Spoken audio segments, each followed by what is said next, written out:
सभी को नमस्कार।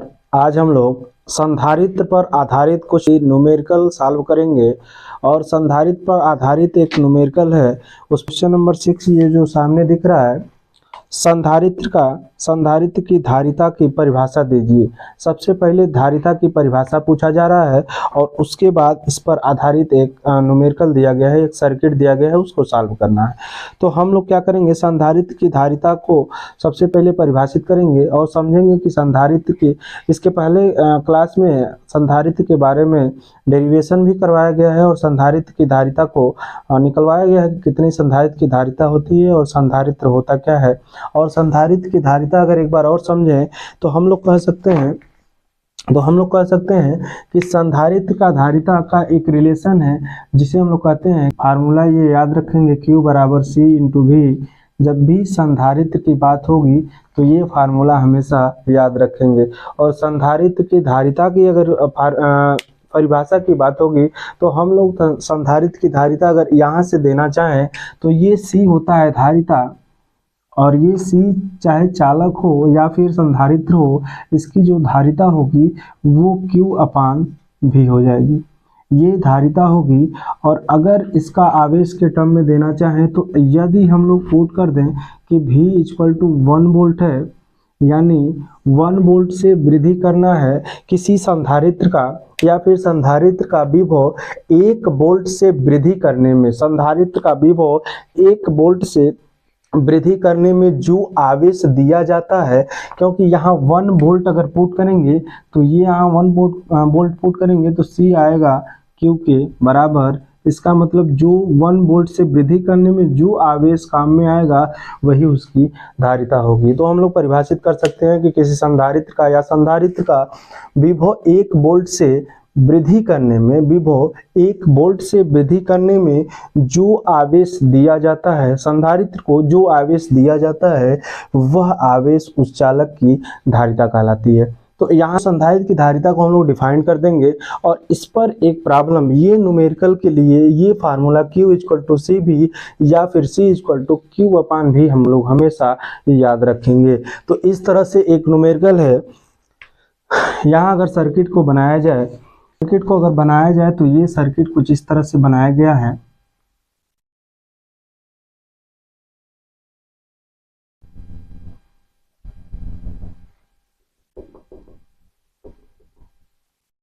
यानी एक कैपेसिटर यहाँ लगा है और ये कैपेसिटर यहाँ, इस तरीके से 4 कैपेसिटर लगाए गए हैं और यहाँ एक संभरण लगाया गया है, यानी वोल्टेज सोर्स लगाया गया है प्लस माइनस 20 वोल्ट लगाया गया है।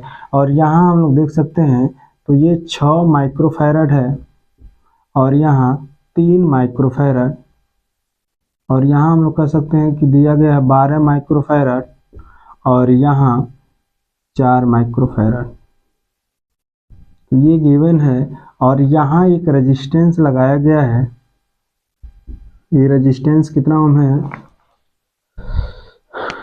तो हम लोग कहेंगे 10 ओम, 10 ओम रेजिस्टेंस दिया गया है। अब ये कह रहा है कि प्रत्येक संधारित्र में हमें आवेश गणना करना है कि प्रत्येक संधारित्र कितना आवेश संचित करेगा, कब, जब इसका वोल्टेज होगा 12 वोल्ट। तो सबसे पहले इसे हल करने के लिए इसका इक्विवेलेंट एक परिपथ बनाएंगे। और यहाँ हम लोग देख रहे हैं, संधारित्र को सॉल्व करने से पहले एक सवाल देखेंगे कि अगर कोई संधारित्र में अगर कोई 2 या 2 से अधिक संधारित्र अगर श्रेणी क्रम में है तो हमेशा याद रखेंगे कि श्रेणी क्रम में या तो होंगे संधारित्र या तो समांतर क्रम में होंगे। संधारित्र अगर श्रेणी क्रम में है तो उनका जो इक्विवेलेंट संधारित्र होगा, C इक्विवेलेंट, वो होगा 1/C1 और plus 1/C2 plus dash dash dash and so on. जितना संधारित्र जुड़े होंगे उसका 1/इनवर्स करते करते हम लोग सारे को ऐड करेंगे तो ये हमारा संधारित्र कब आएगा, इक्विवेलेंट जब ये तुल्य धारिता आएगा जब श्रेणी क्रम में जुड़ा होगा, और समांतर क्रम में हम लोग डायरेक्ट उसको ऐड करेंगे। C इक्विवेलेंट यानी समतुल्य जो आएगा वो C1 plus C2 plus C3 dash dash dash जितने संधारित्र जोड़े होंगे इस तरह से हम लोग ज्ञात करेंगे। तो यहाँ देख रहे हैं कि जैसे ही यहाँ से आवेश निकलेगा, ये Q आवेश है, यहाँ से Q1 अगर जा रहा है और यहाँ से Q2 होकर के जा रहा है, तो यहाँ Q1 इसमें से यहाँ तक आएगा और यहाँ से Q2 आएगा। Q1 और Q2 मिल करके फिर से यहाँ से Q होकर के चला जाएगा। तो इस तरह से हम लोग कह सकते हैं कि यहाँ बिंदु A से इसको पॉइंट अगर बना लें, ये पॉइंट A है, B है, C है और D है। A B C तक पहुंचने में कहीं भी आवेश बट नहीं रहा है, और जब बटता नहीं है, चाहे करंट हो या आवेश हो, जब नहीं बढ़ता है तो वो श्रेणी क्रम में होता है, और जब बढ़ता है तो समांतर क्रम में होता है। तो यहाँ हम लोग देख रहे हैं कि 6 माइक्रोफैराड और 3 माइक्रोफैराड बढ़ नहीं रहे आवेश, तो ये दोनों श्रेणी क्रम में हैं। और श्रेणी क्रम में आवेश अगर निकाला जाएगा तो 1/C इक्विवेलेंट जो निकलेगा वो 1/6 और प्लस 1/3, और यहाँ से 6 अगर एलसीएम ले लिया जाए तो देख सकते हैं कि ऊपर मिल रहा है, ये कैंसिल कर देगा 6 और बचेगा 1 प्लस 3 दूना 6 2, और ऊपर आएगा 3, नीचे आएगा 6, 3 दूना 6 यानी कि 1/2। इस तरह से 1/C इक्विवेलेंट जो आएगा वो 1/2 आएगा। तो C इक्विवेलेंट अगर निकाला जाएगा तो इसका भी इन्वर्स और उसका भी इन्वर्स लिया जाएगा, तो C इक्विवेलेंट आएगा 2 माइक्रोफैराड, 2 माइक्रोफैराड। और वोल्टेज दिया गया है 20 वोल्ट दिया गया है, वोल्टेज दिया गया है 20 वोल्ट। तो यहाँ वोल्टेज पुट करेंगे 20 वोल्ट, तो हम लोग निकाल सकते हैं कि जो आवेश होगा,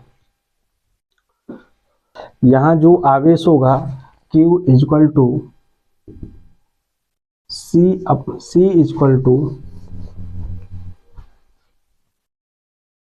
Q इक्वल टू CV से, यहाँ अगर आवेश निकालना है तो C का जो वैल्यू है वो 2 माइक्रोफैराड और वोल्टेज दिया गया है 20, तो ये निकालेंगे 20 दूना 40 माइक्रो आवेश है तो कूलाम होगा। तो यहाँ जो आएगा Q का वैल्यू जो आएगा वो 40 माइक्रो कूलाम के बराबर आएगा। और इसी तरह से नीचे अगर निकाला जाएगा, ये A B C के बीच का जो कैपेसिटर है उसके कारण जो आवेश संचित है, इन दोनों संधारित्र में आवेश जो संचित है वो 40 माइक्रो कूलाम है। और अगर हम लोग नीचे साइड A B C में अगर निकालें तो यहाँ देख रहे हैं 12 माइक्रोफैराड और 4 माइक्रोफैराड यहाँ भी श्रेणी क्रम में है, और श्रेणी क्रम के लिए 1/, निकाला जाता है 1/C इक्विवेलेंट। यहाँ जब निकाला जाएगा तो 1/C इक्विवेलेंट जो आएगा वो 1/C, इसको बना लें, अगर थोड़ा सा मान लें कि ये अगर C1 है, ये C2 है, ये C3 और इसको बना लें C4, तो यहाँ C3 प्लस 1/C4 कह सकते हैं।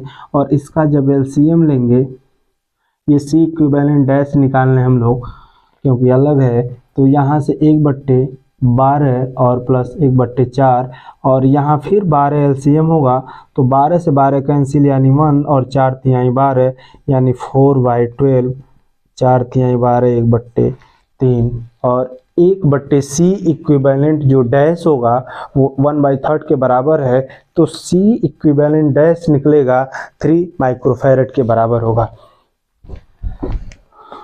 C इक्विवेलेंट जो डैश होगा वो 3 माइक्रोफैराड के बराबर होगा। और यहाँ फिर से पता है कि, और यहाँ फिर दिया गया है V इक्वल टू 20, तो फिर पुनः पुट करेंगे। ये यहाँ से बना लेंगे कि ये फर्स्ट था, फर्स्ट पार्ट, और इसमें बनाना चाहें हम लोग तो कर सकते हैं ये सेकेंड पार्ट है। और यहाँ Q इक्वल टू वैल्यू निकालने तो C भी इक्वल टू हो जाएगा, C का वैल्यू होगा 3 माइक्रोफैराड और V होगा 20 यानी 20/3 60 माइक्रो कूलाम। तो Q equal to 60 micro coulomb.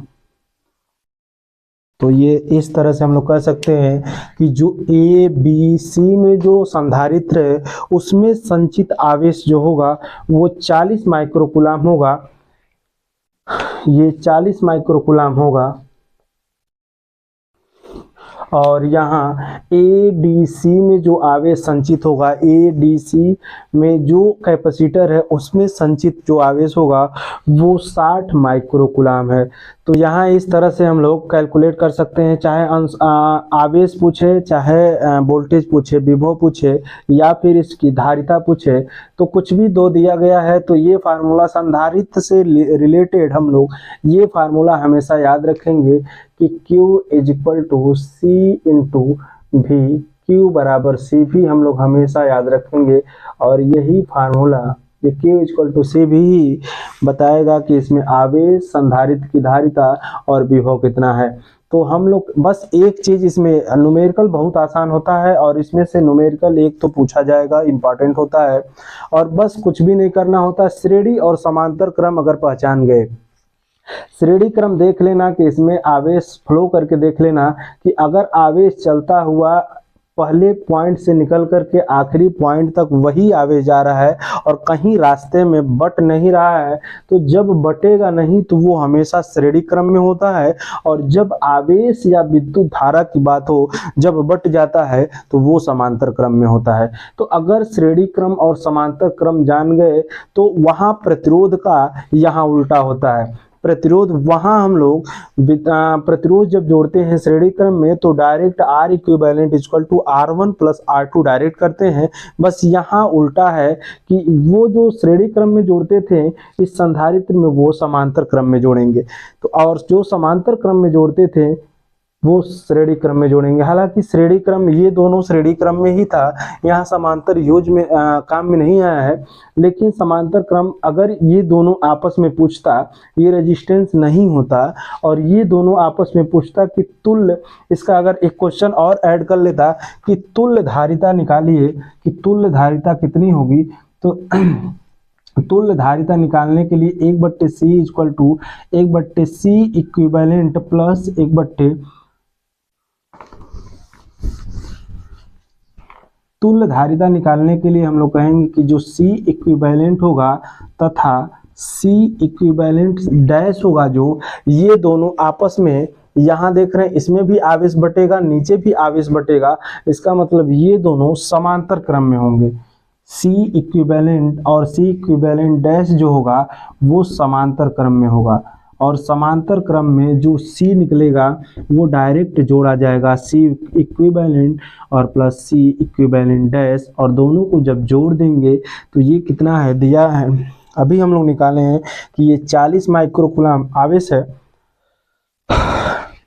तो यहाँ देख रहे हैं कि दोनों जब जोड़ करके निकाले हैं, ये 2 माइक्रो फैराड है, ये 2 माइक्रो फैराड, और ये यहाँ निकाले हम लोग 3 माइक्रो फैराड, ये 3 माइक्रो फैराड, दोनों जब ऐड करेंगे तो ये 5 माइक्रो फैराड, इसकी जो तुल्य धारिता हो जाएगी 5 माइक्रो फैराड।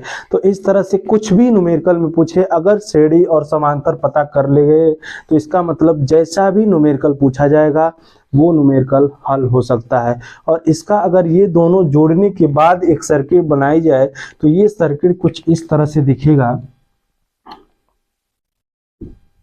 ये सर्किट कुछ यहाँ रेजिस्टेंस लगाया गया है और ये नीचे वाला जोड़ करके संधारित्र कुछ इस तरह से दिखेगा, और हमारा जो फाइनली सर्किट मिलेगा वो ये संभरण है 20 वोल्ट का,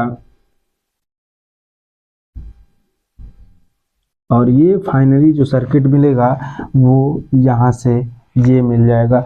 तो यहाँ देख रहे हैं जो निकल करके आया था वो 2 माइक्रो फैराड था और नीचे था ये 10 ओम लगाया गया था और ये 3 माइक्रो फैराड, और इसमें से आवेश जो भी फ्लो हो रहा था। तो इस तरह से इसका तुल्य सर्किट हम लोग तुल्य परिपथ बना सकते हैं। और इससे रिलेटेड अगर कोई भी न्यूमेरिकल दे दिया जाए तो हम इसका पहले तो श्रेणी और समांतर पता कर लेंगे, और हमेशा कुछ नहीं करना है, बस Q बराबर C भी एक फार्मूला लगा देना है, और ये फार्मूले में जो नहीं दिया गया है उसको निकाल लेना है और जो दिया गया है उसको पुट करके। तो आज के लिए इतना ही, मिलते हैं अगले क्लास में किसी नए टॉपिक के साथ। तब तक के लिए धन्यवाद। Thank you so much.